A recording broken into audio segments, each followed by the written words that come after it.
E aí, torcida vascaína. Hoje vamos mergulhar num tema que tá dando o que falar. A possível venda da SAF do Vasco para um milionário grego. O que isso significa para o nosso futuro?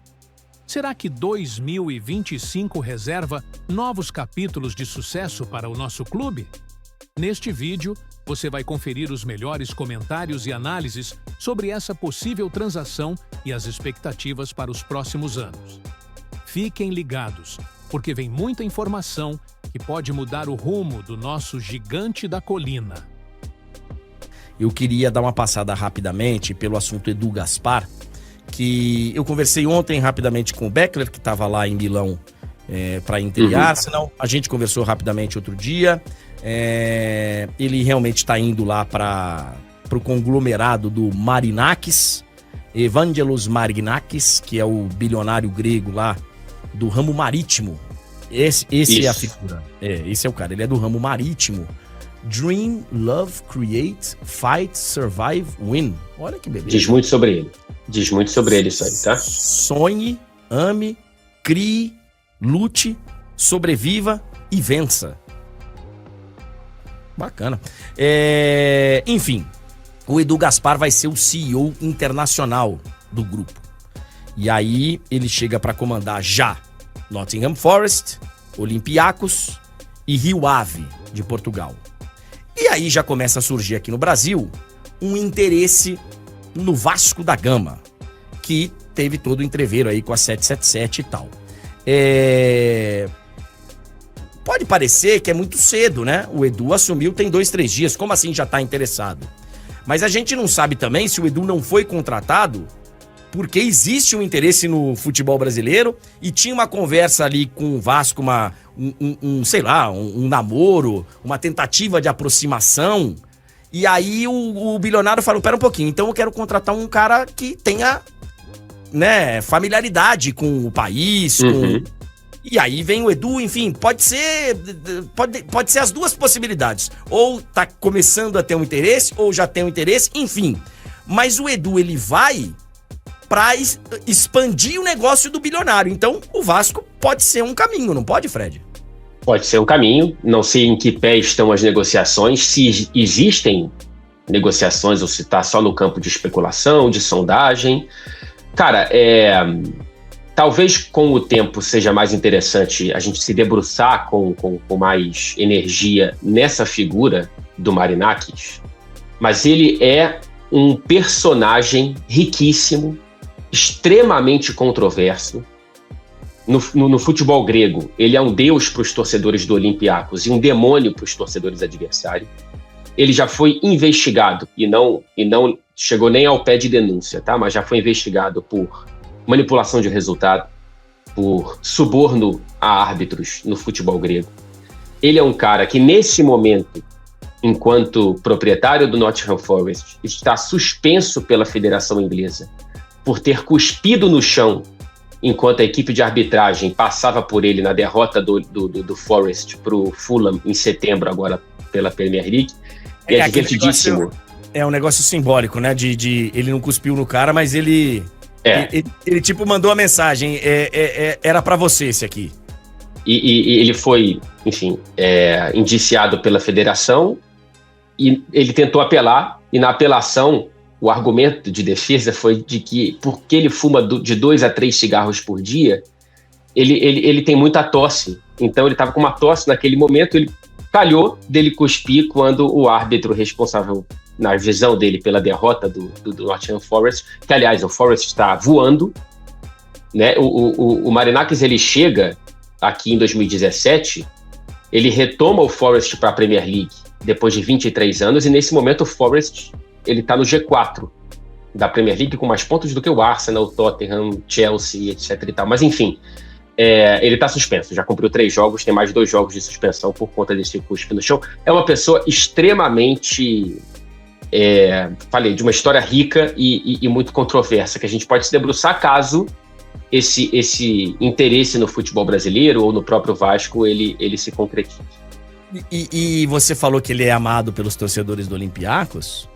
Ele compra o Olympiacos, eu acho que há 10 anos. 2010, já tem quase 15. Ele ganhou 7 vezes o campeonato grego. E agora ganhou a Conference League, né? O primeiro clube grego campeão europeu da história. Vamos aguardar aí os próximos passos do... Eu acho muito cedo, né, pra se falar em... Pô, ele tá comprando o Vasco. Mas calma, né? Ele pode, como eu disse, já ter sondado ali, já ter vislumbrado a possibilidade de um bom negócio aqui e o Edu agora vai ser o cara pra levar isso adiante. Ou já pode ter sido uma ideia do Edu que chegou e falou, olha, você me falando aqui do seu projeto, eu acho que nós temos um caminho ali, então vamos aguardar, mas eu já vejo muita gente aqui no chat pedindo pra ele comprar o clube. Compra o meu, enfim. Calma. O Vasco saiu uma notícia hoje na imprensa argentina de que o Vasco teria feito uma proposta pelo Nahuel, que é um goleiro do Lanús, uma proposta de $2 milhões. Essa proposta não é verdadeira. O Vasco não fez proposta pelo goleiro do Lanús. Inclusive, ele tinha acabado de chegar no Lanús por $1,2 milhões. O próprio Lanús não tem intenção de negociar e o Vasco não fez proposta.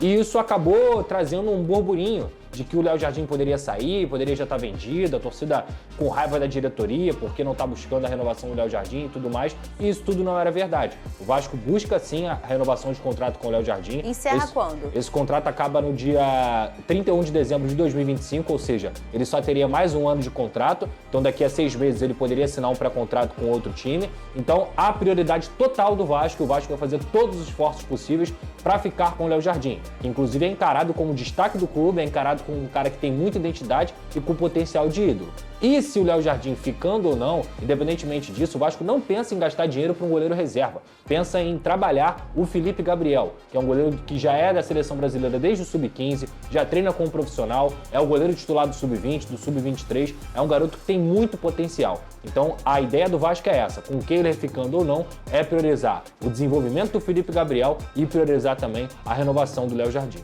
Muito bem, Pedrosa. E agora? Tá. A outra conversa é...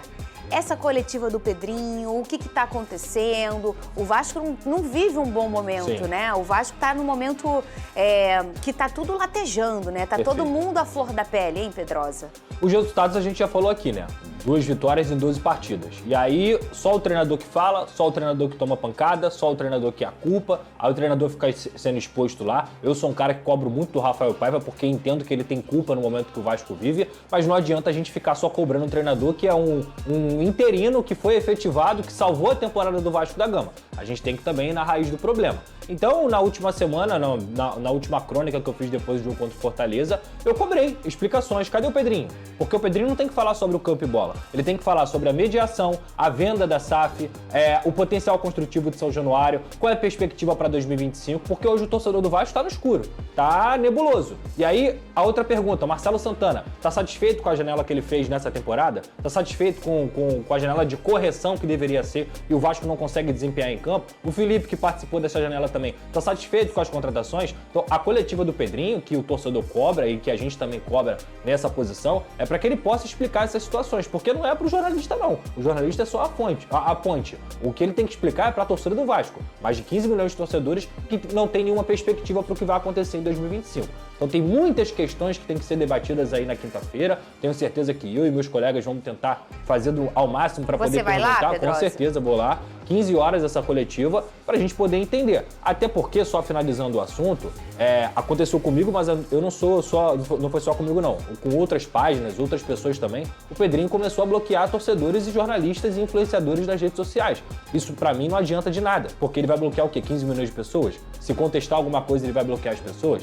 Depois ele voltou atrás, desbloqueou, entendeu que esse movimento não era correto, enfim. Mas, assim, esse burburinho todo, essa panela de pressão, ela começou também por uma atitude do cara que é o presidente do Vasco. Então, assim, ele tem que falar, porque ele é ídolo, ele é um cara muito respeitado, inclusive eu respeito o Pedrinho, não só como ídolo do Vasco, mas também por tudo que ele conseguiu fazer nessa temporada para salvar, mas ele tem que falar. Se ele não gosta de ser questionado, não dá para ser presidente do Vasco. E eu tenho certeza que ele vai fazer de tudo para poder melhorar o Vasco da Gama. Então, na quinta-feira, a gente quer explicações. A gente não tá aqui fazendo uma crítica enorme, a gente não tá aqui fazendo, meu Deus, tá tudo ruim, tá tudo... Não, a gente quer saber de um cara que fala muito bem, que é o ídolo do Vasco e que hoje ele é presidente. Essa responsabilidade é dele. dele. E eu acredito que isso vai ficar muito transparente, o Vene Casagrande. As pessoas concordando ou não com o movimento que o Pedrinho vai fazer, a gente não sabe qual é.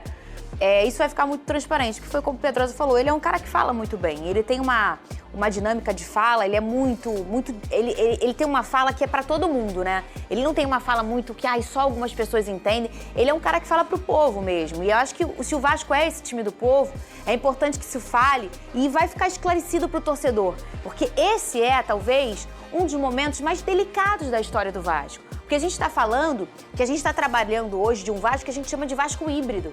E que é o único clube que não sei, quem mais é híbrido no Brasil? O que é o híbrido, quando eu falo, ele não é totalmente SAF e ele não é totalmente associativo. Ainda já existe o Vasco SAF e tá ok. Mas teve uma empresa que comprou e não deu certo. Olha que momento delicado para a história do Vasco, Vene Casagrande. Saber se expressar não vai ser problema pro Pedrinho. A gente está falando de uma pessoa que era o melhor comentarista esportivo até ele se tornar presidente do Vasco. Era um sonho dele, ele já falou inclusive aqui no programa. Só que eu acho que independentemente do que aconteça nessa entrevista coletiva, por exemplo, se ele vai ser cobrado ou não, acho que o Pedrinho ele precisa ter noção que o balanço é extremamente positivo pelo que ele está conseguindo fazer. A gente fala de um Vasco que tem a possibilidade de ir para uma Libertadores, para uma pré-Libertadores. Quando um torcedor vascaíno iria imaginar que isso poderia acontecer no meio dessa turbulência toda que estava acontecendo dentro e fora das quatro linhas? Então acho que o Pedrinho ele precisa ter essa noção, que o balanço é positivo, mas faz parte de ser cobrado, faz parte de ser questionado. O momento do Vasco da Gama dentro de campo não é bom. São 12 jogos e apenas 2 vitórias, correto? Então é óbvio que ele vai ser questionado sobre isso, sobre o futuro do clube, sobre empresa que pode adquirir ou não o Vasco da Gama nesse momento. Eu acho legal ele botar a cara e dar uma entrevista coletiva. Concordo com o Pedrosa, não é justo apenas o treinador ser cobrado e botar a cara. Eu acho que tanto ele como o presidente e o próprio Marcelo, que é diretor, enfim, não sei a nomenclatura correta, é diretor de futebol, né? Mas é um dirigente do Vasco da Gama extremamente importante. Os dois eles têm que botar a cara para serem questionados. E quando a gente fala questionados, os jornalistas eles vão apenas fazer perguntas que são interessantes para o torcedor. Os dois vão falar para a torcida, não é para o jornalista. Mas o Pedrinho ele tem noção disso. Só para finalizar a linha de raciocínio, Vene, sobre a perspectiva para 2025, quando você monta um plano para 2025, não é só para o torcedor, não. É para o jogador também. Claro. Léo Jardim, destaque, um dos melhores goleiros do Brasil. Verratti, um dos melhores centroavantes do Brasil. Entre tantos outros jogadores que podem se destacar, um Lucas Piton da vida. Se você não tiver projeto esportivo claro para esses jogadores, sabe o que eles vão fazer? Eles vão embora. Eles vão embora. Então, a perspectiva, a montagem de planejamento não é só pro torcedor, não é só pro jornalista, é para os jogadores que você pretende formar, que você pretende ter no grupo, como espinha dorsal. Esses dois que eu citei aqui, vocês acham que eles gostam de ficar tomando pancada? Tá muito enganado quem acha que eles gostam de ficar tomando pancada. Então, o projeto esportivo não é só pro torcedor, é para quem também tá lá dentro. E é isso, vascaínos. A possível venda da SAF do Vasco para esse empresário grego pode representar uma virada de jogo para o clube em 2025. Mas ainda há muito o que esperar e acompanhar. O futuro pode ser promissor, mas também exige cautela e um olhar atento de todos nós. Então, o que você acha dessa movimentação? Será que essa parceria pode mesmo elevar o Vasco a um novo patamar? Deixe sua opinião aqui nos comentários. Queremos saber o que a massa vascaína pensa sobre o futuro do gigante da colina.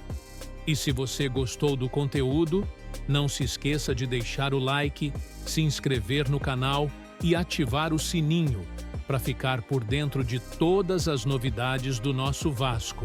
Até a próxima e saudações vascaínas!